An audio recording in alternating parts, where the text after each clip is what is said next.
Back to that Kevin Show with Kevin McCullough. All right, my next guest is no stranger to my radio audience, but he has not always appeared with me on the video or television side of things. But I'm very excited to welcome back my next guest because he has a bit of good news for an organization that I care very, very much about. Ladies and gentlemen, please welcome Joel Veldkamp.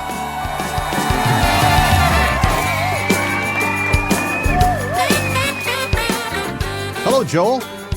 Good to be here, Kevin. What happened this week? This week, the organization I work for, Christian Solidarity International, got back its UN consultative status as an NGO after 24 years.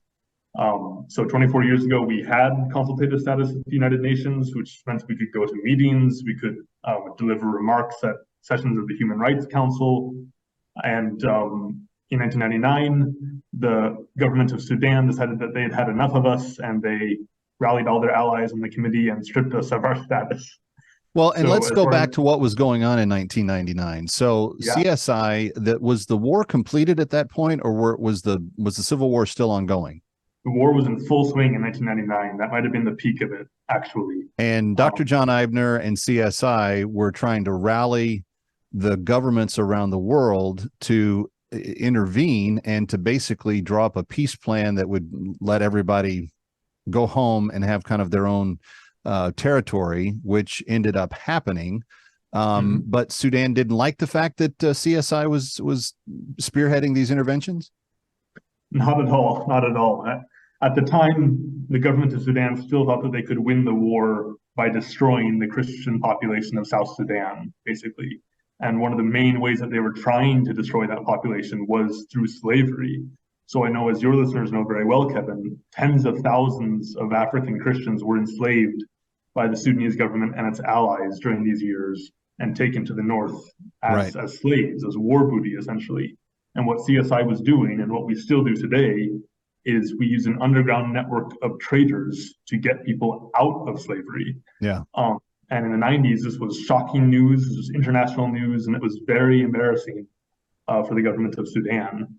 And I guess their breaking point came when we asked the leader of the South Sudanese people to come to the UN with us to speak to the world on our behalf.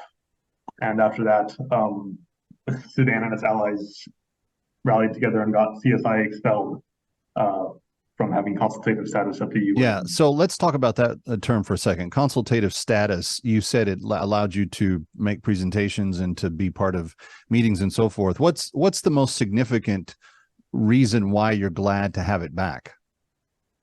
Well, for us, it's a platform to speak for on behalf of the persecuted, right?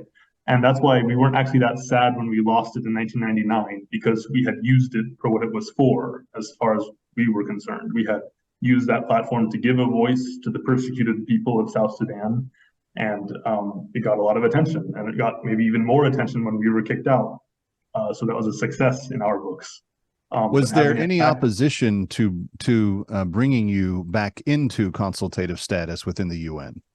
Absolutely, yes. So we reapplied to get the status 11 years ago. Wow. And in 11 years, the NGO committee at the UN never allowed a vote on our application.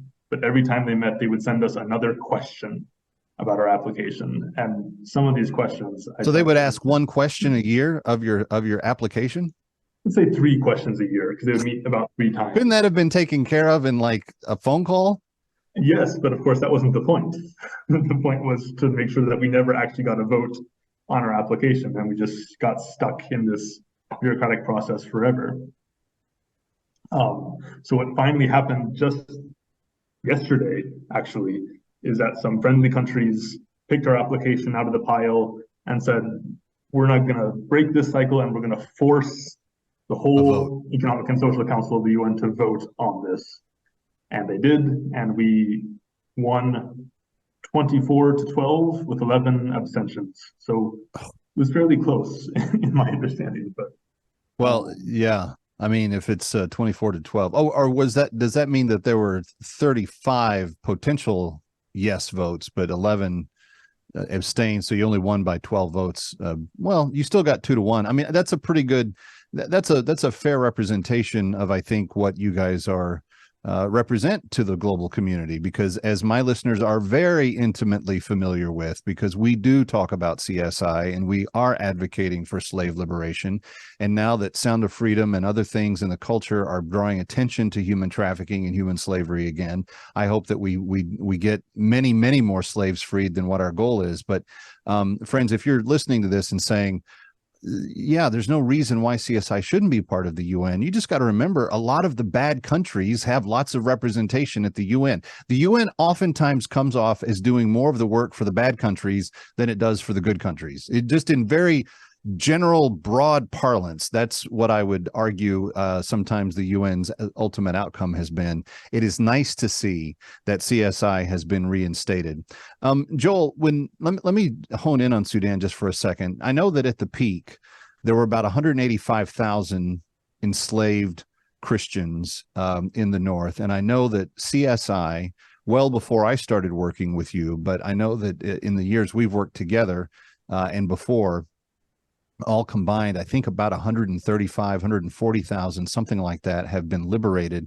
I do think we're getting close. And I think, and what's really disturbing is that when all the world community, global leaders came together, they were fine unsettling the war. They didn't want to touch the slavery issue. They didn't want to liberate the slaves. And I know that the U.S. was part of this, and I know that Dr. Eibner was very, very key in pulling all this together.